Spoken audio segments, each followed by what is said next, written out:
ಯುದ್ಧವನ್ನು ಮಾಡಲಾರೆ. ದೇವರೇನು ಯುದ್ಧ ಮಾಡಂತ ಹೇಳಿಲ್ಲ ಅವನಿಗೆ, ಅವನೇ ಕರ್ಕೊಂಡು ಬಂದಾನ. ನನ್ನ ಜೊತೆಗೆ ಬಾ, ನೀ ಸಾರಥಿಯಾಗೂ ನಾ ಯುದ್ಧ ಮಾಡ್ತೇನೆ ಅಂತ ಕರ್ಕೊಂಡು ಬಂದಾನ. ಬಂದು ಮುತ್ಯಾಗ ಅಣ್ಣತಮ್ಮರಿಗೆ ಅವ್ರಿಗೆ ನೋಡಿ ಅಂತಾನ, ನಾ ಯುದ್ಧ ಮಾಡಂಗಿಲ್ಲ, ನನಗೆ ಎಲ್ಲರೂ ಹೊಳ್ಳಿ ಕೊಲ್ಲಿ ಪರಂತ ನಾ ಯುದ್ಧ ಮಾಡಂಗಿಲ್ಲ ಅಂತ ಅಂದು ನೋಡಿ ಪರಮಾತ್ಮನಿಗೆ ಆಶ್ಚರ್ಯ ಆಯಿತು. ಕರ್ಕೊಂಡು ಬಂದವನೇ ಅವ, ನಾ ಏನು ಬಾ ಅಂದಿಲ್ಲ, ನಡಿ ಅಂತ ಕರ್ಕೊಂಡು ಬಂದ ಅವ. ಇಲ್ಲಿ ಬಂದ ಬಳಿಕ ಹಿಂಗೆ ಇದು ಯಾಕೋ ಗಿರೇಕಿ ಉಲ್ಟಾ ಆಯ್ತಲ್ಲ, ಯಾಕೆ ಅಂತ ಪರಮಾತ್ಮನಿಗೆ ಚಿಂತೆ ಬಿತ್ತು. ವಿಚಾರ ಮಾಡಿದ ಪರಮಾತ್ಮ, ವಾಟ್ ಈಸ್ ದ ರೀಸನ್, ಏನು ಕಾರಣ ಇರಬೇಕು ಇದಕ್ಕೆ, ಏನು ಕಾರಣ ಇರಬೇಕು?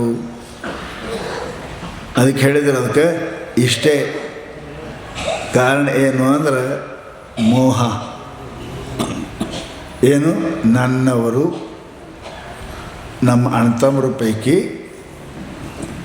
ನನಗೆಲ್ಲ ಆಡಿಸಿದವರು ಮಾಡಿದವರು, ಅವರಿಗೆ ಹೊಡೆಯೋದು ತಪ್ಪ ಅನ್ನತಕ್ಕಂಥದ್ದು ವಿಚಾರ ಮಾಡೋದು. ಬಹುಶಃ ನೀವು ಚಲೋನೇ ಅಂತೀರಿ, ಹೊಡಿಬಾರ್ದು ಯಾರಿಗೆ ಅಂತ. ಯಾರಿಗೆ ಹೊಡೆಯದಿರುವುದು ಹೊಡೆಯುವುದು ಪಾಪ, ವೈರಿಗಳನ್ನು ಕಳ್ಳರನ್ನು ಬಿಡುವುದು ಪಾಪ. ಅದನ್ನು ತಿಳ್ಕೋಬೇಕು. ವೈರಿಗಳನ್ನು ಬಿಡುವುದು ಪಾಪ, ಸುಳ್ಳ ಕಳ್ಳರನ್ನು ಬಿಡುವುದು ಪಾಪ. ಬರೀ ಪಾಪ ಅಂದ್ರೆ ಹೊಡಿದೇ ಪಾಪ ಅಂತಲ್ಲ, ಬಿಡುವುದು ಪಾಪ ಆಗ್ತದೆ. ಅದಕ್ಕೆ ಮಹಾನುಭಾವರು ಹೇಳಿದರು, ಕಿಂ ಕರ್ಮ ಕಿಮ ಕರ್ಮೇತಿ ಕವಯೋ ಪತ್ರ ಮೋಹಿತಾ. ಯಾವುದು ಪುಣ್ಯ ಯಾವುದು ಪಾಪ ಅನ್ನೋದು ದೊಡ್ಡವರಿಗೆ ಗೊತ್ತಾಗಿಲ್ಲ, ಶಾಣರಿಗೆ ಗೊತ್ತಾಗಿಲ್ಲ, ಸಾಮಾನ್ಯ ಮನುಷ್ಯರಿಗೆ ಬಿಡ್ರಿ. ಪುಣ್ಯ ಪಾಪದ ಬಗ್ಗೆ ಗೀತಾ ಹೇಳ್ತದೆ. ಈ ಪುಣ್ಯ ಪಾಪದ ಕರ್ಮದ ಪುಣ್ಯ ಪಾಪದ ನಿರ್ಣಯ ಮಾಡಲಿಕ್ಕೆ ಸಾಮಾನ್ಯ ಮನುಷ್ಯನಿಗೆ ಸಾಧ್ಯ ಇಲ್ಲ. ಕಲ್ತವರು ಪಂಡಿತರು ಶಾಣ್ಯರು ಕೂಡ ಕವಿಯೋಪತ್ತಂದ್ರೆ ಮೋಹಿತಾ, ಬಲ್ಲವರು ಕೂಡ ಮೋಹಿತ ಆಗ್ತಾರೆ. ಯಾವುದಕ್ಕೆ ಪುಣ್ಯ ಯಾವ ಪಾಪ ಅಂತ ಅನ್ನೋದು ಮೋಹಿತರಾಗ ಅವ್ರಿಗೆ ನಿರ್ಣಯ ಮಾಡೋಕ್ಕೆ ಬರೋಂಗಿಲ್ಲ. ಅಂದ್ರೆ ಸಾಮಾನ್ಯ ಮನುಷ್ಯ ನಿರ್ಣಯ ಮಾಡೋದು ಅಸಾಧ್ಯ ಅಂತ ತಿಳ್ಕೊಂಡು ಮಹಾಜನೋ ಏನಗತಶ್ಯ ಪಂಥ ಅಂತ ಹೇಳಿದರು. ಹಂಗೆ ಏನು ಪುಣ್ಯ ಪಾಪದ ವಿಚಾರ ಮಾಡಬೇಡಪ್ಪ, ನೀನು ತಲೆಗೆ ಹತ್ತಂಗಿಲ್ಲ. ದೊಡ್ಡವ್ರು ಹೋದಂಗೆ ಸುಮ್ಮ ಹಿಂದೆ ಹೋಗು. ಹೆಂಗೆ ಲಗ್ನದಾಗ ಸೆರಗ ಹಿಡಿದು ಹೋಗ್ತಾರಲ್ಲ, ಅಕ್ಕಿ ಸೆರಗ ಹಾಕಿ ಅಕ್ಕಿ ಸೆರಗ ಹಾಕಿ ಹಿಡಿದು ಹೋದಂಗೆ ನೀನು ಮಹಾತ್ಮರ ಸೆರಗ ಹಿಡಿದು ದಾಟಿ ಹೋಗು. ಸುಮ್ಮನೆ ಕಿರಿಕಿರಿ ಮಾಡೋಕ್ಕೆ ಪುಣ್ಯ ಪಾಪ ವಿಚಾರ ಮಾಡೋಕ್ಕೆ ಹೋಗಬೇಡ ಅಂದರು. ಯಾಕೆ? ಅದು ಸಾಮಾನ್ಯ ವಿಷಯ ಅಲ್ಲ ಪುಣ್ಯ ಪಾಪ. ಒಮ್ಮೊಮ್ಮ ಪಾಪ ಮಾಡೋಕ್ಕೆ ಹೋಗಿ ಪುಣ್ಯ ಆಗ್ತದ, ಪುಣ್ಯ ಮಾಡೋಕ್ಕೆ ಹೋಗಿ ಪಾಪ ಆಗ್ತದೆ. ಮಾಡೋಕ್ಕೆ ಹೋಗ್ತೀವಿ ಪಾಪ, ಅದು ಪುಣ್ಯ ಆಗ್ತದೆ. ಹೆಂಗೆ ನೋಡ್ರಿ, ಯಾವಾಗ ಪುಣ್ಯ ಮಾಡೋಕ್ಕೆ ಹೋಗ್ತೀವಿ ಅದು ಪಾಪ ಆಗ್ತದೆ. ಅದಕ್ಕೆ ಪುಣ್ಯ ಪಾಪಗಳ ನಿರ್ಣಯವನ್ನು ಸಾಮಾನ್ಯ ಮನುಷ್ಯ ಮಾಡಲಿಕ್ಕೆ ಸಾಧ್ಯ ಇಲ್ಲ ಅಂತ ತಿಳ್ಕೊಂಡು ಮಹಾನುಭಾವರು ಏನು ಹೇಳ್ತಾರೆ ಹಂಗೆ ನಡೆಯೋಕ್ಕೆ ಹಂಗೆ ನುಡಿಯೋಕ್ಕೆ ಕಲಿ, ಸಾಕಷ್ಟೇ. ಆನೆ ಹೆಜ್ಜೆಗೆ ಹೆಜ್ಜೆ ಇಟ್ಟು ಹೋದ್ರೆ ಮುಳ್ಳು ಮುರಿಯಂಗಿಲ್ಲ ಯಾಕ್ರಿ? ಕುರಿ ಹೆಜ್ಜೆಗೆ ಹೆಜ್ಜೆ ಇಟ್ರೆ ಒಳಗೆ ಮುರಿತಾವ ಮುಳ್ಳ. ಅದ್ರ ಕಾಲು ಇಟ್ಟದ, ನಿನ್ನ ಕಾಲು ದೊಡ್ಡ ಮುರಿತದ. ಆನೆ ಹೆಜ್ಜೆ ಅಂದ್ರೆ ಭಾಳ ದೊಡ್ಡದ. ಅದ್ರ ಹೆಜ್ಜೆಗೆ ಹೆಜ್ಜೆ ಇಟ್ಟು ಹಾದಿ ಅಂದ್ರೆ ನಿನಗೆ ಏನು ಹೆಂಗೆ ಮುಳ್ಳು ಮುರಿಯಂಗಿಲ್ಲ. ಹಂಗೆ ಮಹಾತ್ಮರು ನಡೆದಂಗೆ ನಡೆದಿ ಅಂದ್ರೆ ನಿನಗೆ ಯಾವುದೂ ಪಾಪ ಪುಣ್ಯ ಬರೋಂಗಿಲ್ಲ. ಹೋಗು ಅಂದ್ರೆ ಅವ ಹೌದು. ಮಹಾಜನೋ ಏನಗತಶ್ಯ ಪಂಥ. ಅದಕ್ಕೆ ಇಲ್ಲಿ ಪರಮಾತ್ಮ ಬಹಳ ಸುಂದರವಾಗಿ, ಅರ್ಜುನ ಏನು ದೊಡ್ಡ ಮನುಷ್ಯ ಅಲ್ಲ. ಹಿಂದೆ ರಾಜಾರಿ ಯಾರಿಗೆ ಮಾಡ್ತಿದ್ರು ಗೊತ್ತದೇನು ನಿಮಗೆ? ತಂದು ಯಾವ ಕಾಲ ತಂದು ಕೊಂಡಿಸ್ತಿದ್ದಿಲ್ಲ. ಧರ್ಮ ಗುರುಗಳು, ಶಾಸ್ತ್ರ ಹೇಳೋ ಗುರುಗಳು ಇವರೆಲ್ಲರೂ ಇರ್ತಿದ್ರು. ದ್ರೋಣಾಚಾರ್ಯ ಮೊದಲಾದವರು ಎಲ್ಲರೂ ಕಲಿಸ್ತಿದ್ರು. ಅವರಿಗೆ ಕಲಿಸಿ ಪುಣ್ಯ ಯಾವುದು, ಪಾಪ ಯಾವುದು, ಕರ್ತವ್ಯ ಯಾವುದು, ಅಕರ್ತವ್ಯ ಯಾವುದು, ಇದು ಎಲ್ಲನೂ ತಿಳಿಸೋದ ಮೇಲೆ ರಾಜಾರು ಮಾಡ್ತಿದ್ರು. ಹಂಗೆ ಎಲ್ಲರಿಗೆ ಎಸ್ ಪಿ ಮಾಡ್ತಾರೇನು? ಬರೀ ಕಲ್ತವ್ರು ಎಸ್ ಪಿ ಮಾಡೋಂಗಿಲ್ಲ. ಮತ್ತು ಆ ಡ್ಯೂಟಿ ಮಾಡಬೇಕು, ಅಷ್ಟು ಹೋಗಿರಬೇಕು, ಕುಣಿದಾಡ್ಬೇಕು, ಬಡ್ದಾಡ್ಬೇಕು, ಅವೆಲ್ಲ ಮಾಡೋದಕ್ಕೆ ಎಸ್ ಪಿ ಮಾಡ್ತಾರೆ. ಸುಮ್ಮನೆ ಎಸ್ ಪಿ ಮಾಡ್ತಾರೆ? ಇಲ್ಲ, ಅದು ಕೋರ್ಸ್ ಬೇರೆ ಅದ. ಡಿಗ್ರಿ ಆದರೂ ಒಂದು ಕೋರ್ಸ್ ಬೇರೆ ಅದ. ಕೋರ್ಸ್ ಆದವನಿಗೆ ಹೆಂಗೆ ಎಸ್ ಪಿ ಮಾಡ್ತಾರೆ ಹಂಗೆ ರಾಜರ ಮಕ್ಕಳು ಹೊಟ್ಟೆ ಹುಟ್ಟಿದವರೆಲ್ಲ ರಾಜರು ಮಾಡ್ತಿಲ್ಲ. ಅವರಿಗೆ ಕೋರ್ಸ್ ಇತ್ತು. ಭೀಷ್ಮಾಚಾರ್ಯರು, ದ್ರೋಣಾಚಾರ್ಯರು ಇವೆಲ್ಲ ಧರ್ಮ ಗುರುಗಳು ಧರ್ಮದ ಬಗ್ಗೆ ಯುದ್ಧದ ಬಗ್ಗೆ, ನೀತಿಯ ಬಗ್ಗೆ ಇವೆಲ್ಲ ಹೇಳಿ ಪಾಸ್ ಆದ ಮೇಲೆ ಅವಾಗ ಅವನಿಗೆ ಪಟ್ಟಾಭಿಷೇಕ ರಾಜ ಅಂತ ಮಾಡ್ತಿದ್ರು. ಬರೀ ಹೊಡೆಯವ್ರಿಗೆ ಬಡೆಯವ್ರು ರಾಜರಿಲ್ಲ.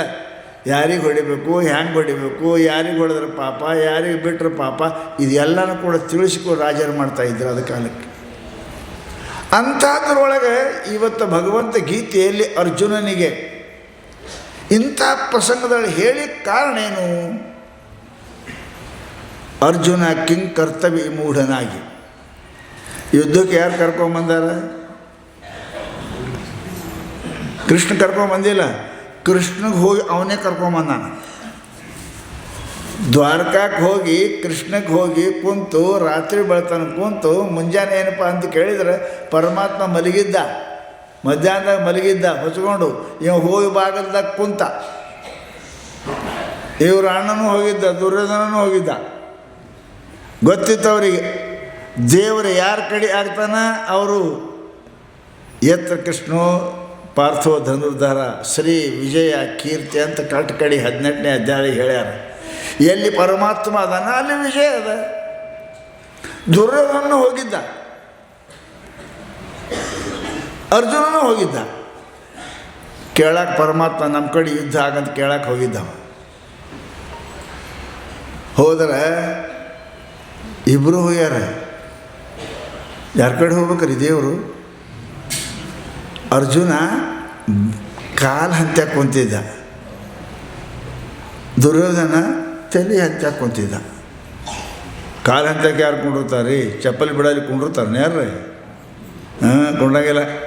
ಎಲ್ಲ ಕುರ್ಚಿ ಗಿರ್ಚಿ ನೋಡ್ತಾರೆ. ಅದು ಕುರ್ಚಿ ಕೂಡ ಚಂದ ಇರ್ಬೇಕು. ಅದನ್ನು ಮತ್ತು ಅದ್ರಾಗ ಎಲ್ಲಕ್ಕಿಂತ ಒಂದು ಎಣ್ಣೆ ಹತ್ತಿರಬೇಕು.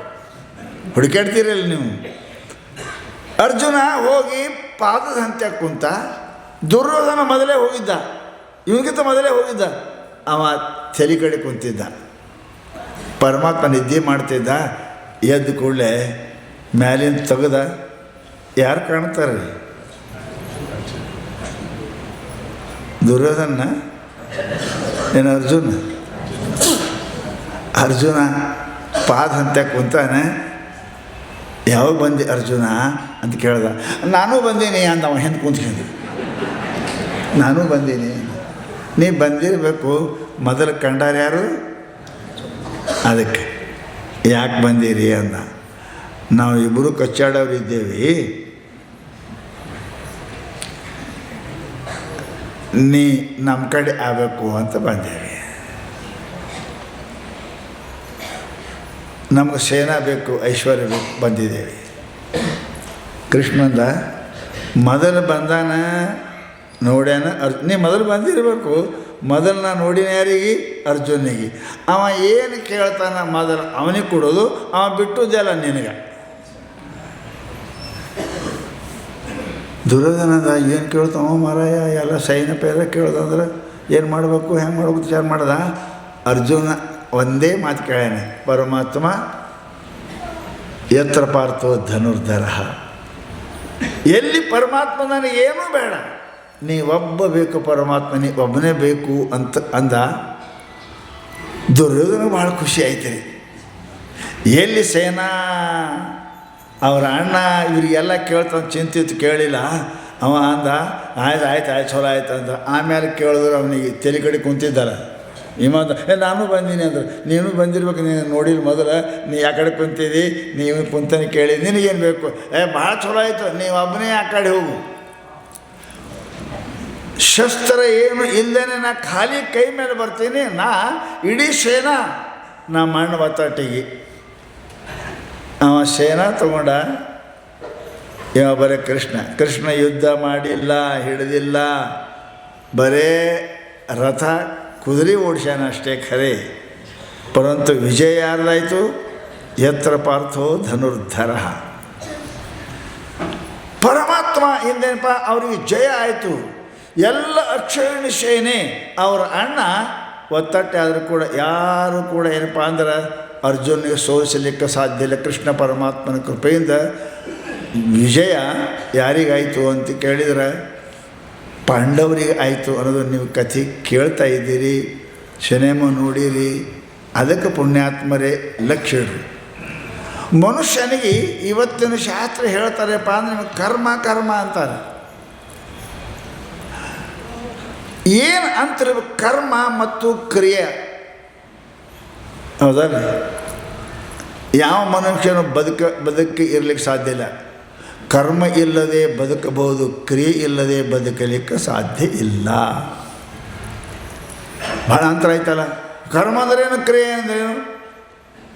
ಯಾವುದನ್ನು ವ್ಯವಹರಿಸುವುದರಿಂದ ಪುಣ್ಯ ಪಾಪ ಬರುವುದಿಲ್ಲವೋ ಅದು ಕ್ರಿಯೆ ಅದ. ಏನು ಮಾಡಿದ್ರೆ ಪುಣ್ಯ ಪಾಪ ಬರ್ತಾ ಅದು ಕರ್ಮದ. ನಮ್ಗೆ ಗೊತ್ತಿತ್ತಿಲ್ರಿ, ಬೇರೆ ಇವನು ಹೇಳು ಕರ್ಮ ಕ್ರಿಯೆ ಬೇರೆ. ಹೌದು. ಅಚ್ಚಾ, ಕಣ್ಣು ಮುಚ್ತೀರಿ ಕಣ್ಣು ತೆರಿತೀರಿ, ಪಾಪ ಬರ್ತದೇನು ಪುಣ್ಯ ಬರ್ತದೋ? ಮಾಡಿದ್ರಿ? ಅಚ್ಚಾ, ಉಸುಲು ಹೋಗ್ತದೆ ಬರ್ತದೆ, ಇದನ್ನು ಕ್ರಿಯೆನ ಶ್ವಾಸೋಚ್ಛ್ವಾಸ ಕ್ರಿಯೆ ಅಂತೀರಿ. ಉಸುಲು ತೊಗೊಳೋದು ಬಿಡೋದಕ್ಕೆ ಪುಣ್ಯ ಬರ್ತದೇನು ಪಾಪ ಬರ್ತದೋ? ಯಾವುದನ್ನು ಮಾಡುವುದರಿಂದ ವ್ಯವಹರಿಸುವುದರಿಂದ ಪುಣ್ಯ ಪಾಪ ಬರುವುದಿಲ್ಲವೋ ಅದು ಕ್ರಿಯೆ. ಯಾವುದನ್ನು ಮಾಡುವುದರಿಂದ ಪುಣ್ಯ ಪಾಪ ಬರ್ತದೋ ಅದು ಕರ್ಮ. ಪರಮಾತ್ಮ ಅದೇ ಅಂತ ನಮ್ಮ ನೀನು ಏನಪ್ಪ ಅಂದ್ರೆ ಕರ್ಮ ಮಾಡ್ತಾ ಇರು. ಯಾಕಂದ್ರೆ ಅವರು ಕುರ್ವನ್ನೇವೇ ಕರ್ಮಾಣಿ ಜಿಜಿವಿಷೇಚ್ಛತಂ ಸಮಾಹ ಕುರು ಕರ್ಮೈವ ತಸ್ಮಾತ್ ತ್ವಂ. ಪರಮಾತ್ಮ ಹೇಳ್ತಾನೆ, ನಿನ್ನ ಕರ್ಮವು ನಿನ್ನ ಕ್ರಿಯೆ ಆಯಿತು ಅಂತ ಕೇಳಿದರೆ ಪುಣ್ಯ ಪಾಪ ಹತ್ತಂಗಿಲ್ಲ. ನೋಡ್ರಿ, ಈಗ ನೀವು ಏನೇ ಬಿಡಿಸ್ತಿರ್ತೀರಿ, ಎಣ್ಣೆ ಹಚ್ಕೊಂಡು ಬಿಡಿಸಿದ್ರೆ ಏನೋ ಕೈಗೆ ಹತ್ತಂಗಿಲ್ಲಲ್ಲ. ಎಣ್ಣೆ ಹಚ್ಚಲಾರ್ದೆ ಅದನ್ನು ಬಿಡಿಸೋಕೆ ಹೋದ್ರಿ ಅಂದರೆ ನಿಮ್ಮ ಕೈ ಜಿಗಿ ಹತ್ತದ. ಎಣ್ಣೆ ಹಚ್ಕೊಂಡ್ರಿ ಅಂತ ಕೇಳಿದ್ರೆ ನಿಮ್ಮ ಜಿಗಿ ಹತ್ತಂಗಿಲ್ಲ. ಹಾಗೆ ಪ್ರತಿಯೊಬ್ಬ ಮನುಷ್ಯನ ಕರ್ಮವನ್ನು ಕ್ರಿಯೆಯೊಳಗೆ ಪ್ರಯತ್ನ ಮಾಡಿದ್ರಿ. ಕಣ್ಣು ಮುಚ್ತೀರಿ ತೆರಿತೀರಿ, ಬಿಡ್ತೀರಿ ತೆರಿತೀರಲ್ಲ, ಮುಚ್ಚೋದು ತೆರೆದು ಮಾಡ್ತಾವೆ. ಮುಚ್ಚಿದ್ರೆ ಪುಣ್ಯ, ತೆರೆದ್ರೆ ಪಾಪ ಬರ್ತದೆ. ಔಷಧ ಬಿಡ್ತೀರಿ ತಗೋತೀರಿ, ಪುಣ್ಯ ಬರ್ತದೆ ಪಾಪ ಬರ್ತದೆ? ನನಗಿಲ್ಲ. ಯಾಕೆ? ಅವು ಕರ್ಮ ಅಲ್ಲ, ಕ್ರಿಯೆ ಆದವ. ಮನುಷ್ಯ ಯಾವ ಕಾಲಕ್ಕೆ ಕ್ರಿಯೆ ಮಾಡ್ತಾನೆ, ಕರ್ಮವನ್ನು ಕ್ರಿಯೆ ರೂಪದಲ್ಲಿ ಮಾಡ್ತಾನೆ, ಅಪೇಕ್ಷೆ ಇಲ್ಲದೆ ಮಾಡ್ತಾನೆ, ಆ ಕಾಲಕ್ಕೆ ಆ ಕರ್ಮವು ಕ್ರಿಯೆಯಾಗಿ ಪರಿವರ್ತನೆ ಆಗಿ ಮನುಷ್ಯನಿಗೆ ಪುಣ್ಯವನ್ನು ಕೊಡ್ತದೆ. ಪರಮಾತ್ಮ ಅಂತ ಕರ್ಕೊಂಡು ಒಯ್ತದೆ ಅಂತ ತಿಳ್ಕೊಂಡೆ. ಪರಮಾತ್ಮ ಏನು ಹೇಳ್ದಪ್ಪ, ನೀನು ಕರ್ಮವನ್ನು ಕ್ರಿಯೆ ರೂಪವಾಗಿ ಮಾಡು. ಬೇಡಬೇಡೇನು? ಬೇಡ್ದಿ ಅಂದ್ರೆ ಕರ್ಮ ಆಗ್ತದದು. ಬೇಡ್ದಿದ್ರೆ ಈಶ್ವರ ಪ್ರೀತ್ಯರ್ಥಮ್ವ ಗುರು ಪ್ರೀತ್ಯರ್ಥಮ್ವ. ಗುರುವಿನ ಪ್ರೀತಿಗಾಗಿ, ಈಶ್ವರನ ಪ್ರೀತಿಗಾಗಿ ನಾ ಇದನ್ನು ನಿಮ್ಮ ಪೂಜಾರಿ ಮಾಡ್ತಾರೆ. ಇದನ್ನು ನಮ್ಮಮ್ಮ ಹೇಳ್ತಾರೆ, ಇದು ನನಗಲ್ಲ, ಇದು ಪರಮಾತ್ಮ ಪ್ರೀತಿ ಎಲ್ಲ ಮಾಡ್ತಾರೆ. ಏನು ಹಾಕೋದು ಮಾಡ್ತಾರೆ. ನಿಮ್ಮ ಮನೆಯಾಗ ದಿನ ಕೆಲಸ ಮಾಡಿ ಕಸ ಹೊಡಿತೀರಿಲ್ಲ, ಪಗಾರ ಕೊಟ್ಟಾರೇನು? ಕೊಟ್ಟ. ಹೆಣ್ಮಕ್ಳು ಭಾಂಡೆ ಬೆಳಿತೀರಿ, ಪಗಾರ ಕೊಟ್ಟಾರೇನು? ಅಡುಗೆ ಮಾಡ್ತೀವಿ ಪಗಾರ ಕೊಟ್ಟ. ಅದೇ ಹೋಟೆಲ್ದಾಗ ಮಾಡಿದ್ರೆ ಪಗಾರ ಸಿಗ್ತಾ ಇಲ್ಲ. ಮನ್ಯಾಗ ಮಾಡೋದಕ್ಕೆ ನೀವು ಕರ್ಮ ಅನ್ನಂಗಿಲ್ಲ. It is your duty, you have to do it. ಇದು ನಿನ್ನ ಕರ್ತವ್ಯದ ನೀವು ಮಾಡಬೇಕು. ಕರ್ತವ್ಯ ಬೇರೆ, ಕರ್ಮ ಬೇರೆ. ಕರ್ತವ್ಯ ಅಂದರೆ ಮಾಡಬೇಕು. ಉಸಿರಾಡಿಸೋದು ನಮ್ಮ ಕರ್ತವ್ಯದ. ಉಂಡ್ರೆ ಪುಣ್ಯ ಬರ್ತದೆ ಪಾಪ ಬರ್ತದೆ ರೀ? ಪುಣ್ಯ ಬರ್ತದೆ ಪಾಪ ಬರ್ತದೆ. ಅದು ಮಂದಿಗೆ ಉಣಿಸಿದ್ರೆ ಪುಣ್ಯ ಬರ್ತದೆ ಪಾಪ ಬರ್ತದೆ? ಇಲ್ಲೇ ಎಟ್ಟಾಯ್ತು ಉಣೋದು ಖರೆ. ನೀವು ಉಂಡು ಪುಣ್ಯನೇ ಇಲ್ಲೋ ಪಾಪವೂ ಇಲ್ಲ, ಅವ್ರ ಬಾಯಾಗ ಹಾಕಿದೆ ಪುಣ್ಯ. ಕರ್ಮ ಕ್ರಿಯೆ ಒಳಗೆ ಆಗಿ ಕ್ರಿಯಾ ಕರ್ಮದೊಳಗೆ ಮಾಡ್ಕೊಳ್ಳುವಂಥ, ಅದಕ್ಕೆ ಮಹಾತ್ಮರಂತಾರೆ ಏನೇನು ಕರ್ಮ ಅದಾವ ಅವು ಕ್ರಿಯೆ ಒಳಗೆ ಪರಿವರ್ತನೆ ಮಾಡಿದೆ ಅಂದ್ರೆ ನಿನಗೆ ಪುಣ್ಯನೂ ಹತ್ತಂಗಿಲ್ಲ, ಪಾಪನ ಬರೋಂಗಿಲ್ಲಪ್ಪ, ನೀನು ಧನ್ಯ ಆಗುತ್ತೆ ಅಂತ ತಿಳ್ಕೊಂಡು ಪರಮಾತ್ಮ ಏನಂದ, ಕುರು ಕರ್ಮೈವ ತಸ್ಮಾತ್ ತ್ವಂ.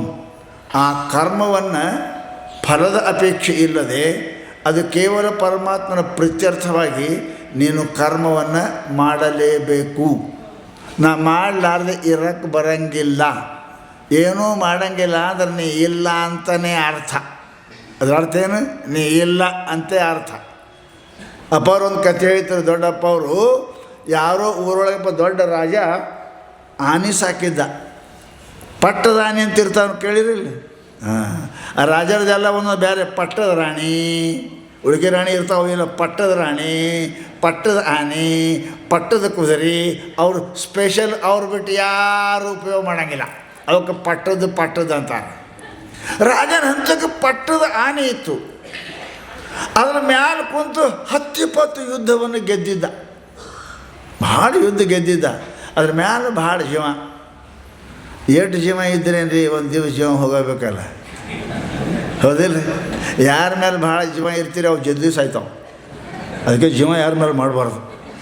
ಸೌಮ್ಯ ಇರ್ಬೇಕು. ಭಾಳ ಜೀವ ಮಾಡಿದ್ರೆ ಜಲ್ದಿ ಸಾಯ್ತಾವೆ. ಅದಕ್ಕೆ ಜೀವ ಮಾಡೋಕ್ಕೆ ಹೋಗಬಾರ್ದು. ಅದಕ್ಕೆ ಬಹಳ ರಾಜ 10-20 ಯುದ್ಧ ಗೆದ್ದಿದ್ದ ಅಂತ ತಿಳ್ಕೊಂಡು ಅದ್ರ ಮೇಲೆ ಬಹಳ ಪ್ರೀತಿ. ಮತ್ತು ಎಂದರೆ ಒಮ್ಮ ಮುದುಕಾಗಬೇಕಲ್ರಿ, ಹೌದಲ್ಲ? ಆಗಬೇಕಲ್ಲ. ಆನೆ ಮುಪ್ಪಾಯಿತು, ತಿನ್ನಕ್ಕೆ ಬರೋಂಗಿಲ್ಲ, ನಡೆಯಕ್ಕೆ ಬರೋಂಗಿಲ್ಲ ಆಯಿತು. ಅವ ರಾಜ ಏನು ಮಾಡ್ದ, ಆ ಜಾಗದಾಗ ಮತ್ತೊಂದು ಪಟ್ಟದ ಆನೆ ತಂದ. ಅದು ಒಂದು ಊರಿಗೆ, ರಾಜಧಾನಿ ಬಿಟ್ಟು ಒಂದು ಊರಿಗೆ ಕಳಿಸಿಕೊಟ್ಟು ಹೇಳ್ದವ, ಏಯ್ ಇದ್ರ ವ್ಯವಸ್ಥೆ ಎಲ್ಲ ಬರೋಬ್ಬರಿ ಮಾಡಿರಿ, ಎಲ್ಲ ಊರವ್ರು ಕುಡಿದ್ರು. ಆಯ್ತು ರೀ ರಾಜರ ಮಾಡ್ತೇವೆ ಅಂದರು. ಹಾಂ, ದಿನಂಪ್ರತಿ ನನಗೆ ಆನೆ ಸುದ್ದಿ ಬಂದು ಹೇಳಬೇಕು, ತಿಳಿತು ಹೆಂಗದಂತ ಹೇಳಬೇಕು. ಹ್ಞೂ ರೀ ಹೇಳ್ತೇವೆ ಅಂದ. ಯಾರು ಇದು ಆನೆ ಸತ್ತದ ಸುದ್ದಿ ತರ್ತೀರಿ ಅವರು ಇಲ್ಲೇ ಸತ್ರ ಅಂತ ತಿಳ್ಕೊಬೇಕು, ವಾಪಸ್ ಹೋಗಂಗಿಲ್ಲ ಅವರು. ಮಂದಿ ಅಂದರು ಉಳುಕಿದೆಲ್ಲ ಕರೆಯೋದು ಕಡಿ ಮಾತೆ ಭಾಳ ಹೈರಾಣದ. ಸುದ್ದಿ ಹೇಳಂದ್ರೆ ಹೇಳ್ತೇವೆ, ಸತ್ತು ಸುದ್ದಿ ತಂದ್ರೆ ಅವರು ಇಲ್ಲೇ ಸತ್ತಾರ ಅಂತ ತಿಳ್ಕೊಬೇಕು, ಅವ್ರಿಗೆ ಸಮಾಪ್ತಿ ಮಾಡ್ತೀನಿ. ಇದು ಬಹಳ ಸಮಸ್ಯೆ ಬಂತು. ಒಯ್ದು ಆನೆ ಬಿಟ್ಟರು, ಆನೆ ಕೊಟ್ಟರೆ ಆನೆ ಒಯ್ದು ಬಿಟ್ಟವೆ ನೋಡಿದ್ರು ದಿನಂಪ್ರತಿ. ದಿನ ಏನಪ್ಪ ಅಂತ ಕೇಳಿದ್ರೆ ದಿನ ಒಬ್ರು ಹೋಗಿ ಸುದ್ದಿ ಹೇಳ್ಬೇಕು, ಆನೆ ಹೆಂಗದ ಚಲೋ ಅದ್ರಿ, ಊಟ ಮಾಡಿ ತಿಂತದ ಹೇಳ್ಬೇಕು. ಹಿಂಗೆ ಎಂದರೆ ಒಂದು ದಿವಸ ಸಾಯಬೇಕಲ್ರಿ, ಹೌದು? ಈಗ ಬಂದಿರಿಲ್ಲ ಎದಕ್ಕೆ ಹೋಗಕ್ಕ? ಅಲ್ಲ, ಆ ಕಡೆ ಎಲ್ಲ ಮನೆಗೆ ಹೋಗಕ್ಕ. ಈಗ ಮನೆಯಿಂದ ಬಂದಿರಿ ಮತ್ತು ಮನೆಗೆ ಹೋಗಕ್ಕೆ ಬಂದಿರಿ. ಭೂಮಿಗೆ ಬಂದಿರಿ, ಭೂಮಿ ಬಿಟ್ಟು ಹೋಗಕ್ಕೆ ಬಂದಿರಿ. ಬಂದವ್ರು ಹೋಗಬೇಕ, ಎದ್ದವ್ರು ಮುಕ್ಕೊಂಡವ್ರು ಹಾಗೆ ಮುಕ್ಕೊಂಡಿದ್ರೆ ಒಯ್ದು ಹೋಗಿತಾರೆ, ನಿಮಗೆ ಬಿಡ್ತಾರೆ. ಇದು ಸೃಷ್ಟಿ ನಿಯಮದ, change is the law of the nature. ಅದಕ್ಕೆ ಏನಾಯಿತು ಅಂದ್ರೆ ಆನೆ ತೊಗೊಂಡು ಒಯ್ಯಿರಿ, ದಿನ ಒಬ್ಬರು ಸುದ್ದಿ ತರಬೇಕು ಆನೆ ಹೆಂಗೆ ಅಂತ ಹೇಳಕ್ಕೆ.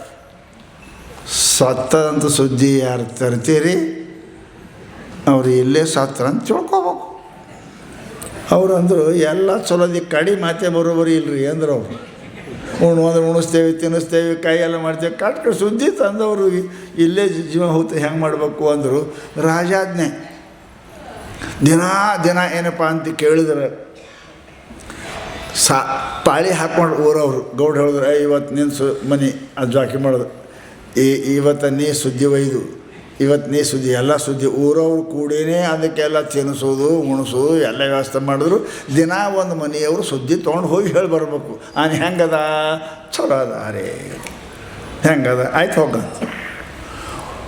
ಒಂದು ದಿವಸ ಇಂಥ ಮನೆ ಪಾಳಿ ಇತ್ತು, ಒಂದೇ ಮಗ ರೀ, ಮನೆಗೆ ಒಂದೇ ಮಗ. ಅವತ್ತನೇ ಸಾಯ್ಬೇಕ ಆನೆ. ಎಂದ್ರೆ ನಮ್ಮ ಸಾಯಬೇಕು, ಹುಟ್ಟಿದವ್ರು ಸಾಯಕ್ಕೆ ಬೇಕು, ಹುಟ್ಟಿರ್ಯಾಕ ಸಾಯಕ್ಕೆ, ಬಂದಿರ್ಯಾಕ ಹೋಗಕ್ಕೆ, ನಗತಿರ್ಯಾಕ ಅಳಕ. ಅದು ಜಗತ್ತಿನ ನಿಯಮದ, change is the law of the nature. ಒಂದು ದಿವ್ಸ ಹಿಂಗಾಯ್ತು, ದೊಡ್ಡ ಶ್ರೀಮಂತರು ಮನೆಗೆ ಏನಪ್ಪ ಅಂತ ಕೇಳಿದ್ರೆ, ಒಬ್ಬನೇ ಮಗ ಮನ್ನ ಮದುವೆ ಆಗ್ಯದ, ಆನೆ ಅವ್ರ ಪಾಳಿ ಇದ್ದಕ್ರೆ ಸಾಯ್ಬೇಕ್ರೆ, ಸತ್ತು. ಎಲ್ಲ ಊರ ಹೋಗೋ ಸುದ್ದಿ ಹೇಳ್ಕೋ, ನಾವೆಲ್ಲ ಹೋಗೋದಂದ್ರೆ ಸಾಯಕ್ಕೆ ಅಲ್ಲ, ಸತ್ತ ಅಂತ ಹೇಳಿದ್ರೆ ಅವ್ನು ಸಾಯ್ತು, ರಾಜ ಕೊಲ್ತಾನ, ನಾವು ಹೋಗಂಗಿಲ್ಲ. ನಾವು ಏನು ಹುಚ್ಚಿದೋ ನೀನು ಪಾಳಿಯೋದು ಹೋಗೋ, ಇಲ್ಲ ಹೋಗು. ಇಲ್ಲೋ ರಾಜರು ಹಂಗಿಸ್ಬಿಡ ಊರಿಗೆ ಕೊಲ್ತಾರೆ, ಎಲ್ಲರೂ ಕೂಡಿ ಸಾಯೋ ನಾವು ಹೋಗಂಗಿಲ್ಲ. ಏನು ಎಲ್ಲ ಜನ ಊರು ಹೇಳೋದು, ಯಾರ ಮನ್ಯಾಗ ಒಲಿ ಹೊತ್ಸೋಲ್ರು, ಯಾರ ಮನ್ಯಾಗ ರೊಟ್ಟಿ ಬಿಡಿಯಲ್ರು, ಎಲ್ಲರೂ ಮಾರಿ ಕೇಳಿ ಮಾಡ್ಬೇಕು ಕುಂತು ಅವ್ನು ಹೋಗಕ್ಕೆ ವಲ್ಲ ಅಂತಾನ. ಹೋಗಕ್ಕೆ ವಲ್ಲ ಅಂದ್ರೆ ಊರು ಮಂದಿಗೆ ಜೀವ ಹೊಕ್ಕದ, ಹೋಗು ಅಂತಾರೆ. ನಾವಲ್ಲ, ನಾವು ಒಬ್ಬನೇ ಇದ್ದೀನಿ ಮನ್ಯಾಗ ಇರೋಕೆ, ನಾವು ಒಬ್ಬನೇ ಸತ್ತರೆ ಎಲ್ಲರೂ ಸಾಯೋದು, ಇದ್ರೆ ಎಲ್ಲರೂ ಅಡುಗೆ ಮಾಡಿದ್ಬಿಟ್ಟು ಕುಂತರು. ಅಂಥ ಊರಾಗ ನಮ್ಮಂಥ ಒಂದು ಸಾಧು ಹೋಗ್ಬೇಕ, ಭಿಕ್ಷೆ ಬೇಕಾ ಭವತಿ ಭಿಕ್ಷಾಂದೇಹಿ ಅಂತ ಹೋದಮ್ಮ. ಹೋಗೋ ಮಾರಾಯ ಅಂದರು. ನಮ್ಮ ಮನೆ ಊಟ ಇಲ್ಲಿ 2 ದಿನ ಕುಂತಿದ್ದೀವಿ, ಬಂದ ನೀವು ಭಿಕ್ಷೆ ಕೊಡು ಅಂತ. ಏನಾಗಿದೆ ಅಂತ ಕೇಳಿದ್ರು, ಛೆ ಭಾಳ ಸುದ್ದಿ ಆಗಿದೆ ರೀ, ರಾಜರು ಆನೆ ಕೊಟ್ಟಿದ್ರು, ಮತ್ತು ಹುಟ್ಟ್ಯದಂದ್ರೆ ಸಾಯಬೇಕು. ಜಾತಸ್ಯ ಹಿ ಧ್ರುವ ಮೃತ್ಯು ಧ್ರುವಂ ಜನ್ಮ ಮೃತಸ್ಯ ಚ ಗೀತಾ ಹೇಳ್ತದೆ. ಹುಟ್ಟಿದವ್ರು ಸಾಯಬೇಕ, ಸತ್ತವರು ಹುಟ್ಟಬೇಕ. ಯಾಕೆ ಹುಟ್ಟಿರಿ? ಸಾಯಕ್ಕೆ. ನೀವೇನಂತೀರ? ದೊಡ್ಡವ್ಯಾಕ ಸಾಲಿ ಕಲಿಯಾಕ ಹೇಳ್ತೇವೆ, ಎಲ್ಲ ಮಾಡೋ ಕಡೆಗೆ ಸಾಯಕ್ಕೆ. ರಿಸಲ್ಟ್ ಅದೇ ಅದ, ಸಾಯೋದೇ ರಿಸಲ್ಟು. ಏನು ಮಾಡಿದ್ರೆ ಏನು? ಸಾವುಕಾರಾಗಿ ಸಾಯಬೇಕು, ಕಲ್ತು ಸಾಯಬೇಕು, ಏನಾದರೂ ಸಾಯಬೇಕು. ಇದು ಏನಪ್ಪ ಸಾವು, ಇದು ನಿಶ್ಚಿತ ಅದ. ಜೀವನ ಅನಿಶ್ಚಿತ ಅದ. ಎಷ್ಟು ದಿನ ಬದುಕ್ತೀರಿ ಅನ್ನೋದು ಗೊತ್ತಿಲ್ಲ. ಸಾವುದು ಖಾಯಂ ಅದ ಇಲ್ಲ. ಸಾವು ಸುನಿಶ್ಚಿತ, ಬದುಕು ಅನಿಶ್ಚಿತ. ಎಲ್ಲರೂ ಸಾಧು ಅಂತ ಹೋದ ಊರಾಗ ಭಿಕ್ಷೆ ಬಿಡ್ಕೊಂತ ಎಲ್ಲರೂ ಮಾರಿ ಕೆಳಗೆ ಎಲ್ಲರೂ ಹೊಡ್ಕೊತ ಕುಂತಾವ. ಎಲ್ಲ ಭವತಿ ಭಿಕ್ಷಾಂದಿ ಅಂದ. ಹೋಗೋ ಮಾರೇ, ನಿನಗೆ ಹಚ್ಚದ, ನಮಗೆ ಹಚ್ಚದ, ನಿಮಗೆ ಹಚ್ಚದ. ಸಾವು ಆಯ್ತು. ನಮ್ಮ ಊರಿಗೆ ಪೂರಿಗೆ ಕೊಲ್ತಾನ ರಾಜ. ಏನಾಗ್ಯದ ಅಂದವ. ಏನಾಗ್ಯದ ಅಂದ್ರೆ ಏನು? ಹಂಗೆ ಸತ್ತದ. ಮತ್ತು ನೀವೇ ಕಳ್ತೀರಿ? ಛೇ ಸತ್ತು ಸುದ್ದಿ ಹೋಯ್ದಾರೆ ನಾವು ಸಾಹಿತ್ಯಕ್ಕಿದು ಬಂದ ಪಂಚಾಯ್ತಿ, ಅದಕ್ಕೆ ಹೆಂಗೆ ಮಾಡ್ಬೇಕಂದ. ಹಿಂಗೆ ಬಿಡ್ರಿ, ನಾ ಹೋಗ್ತೀನಿ ಅಂದ್ರೆ ನಾ ಹೋಗ್ತೀನಿ, ಸತ್ತದಂತ ಹೇಳ್ತೀನಿ. ಹಾಂ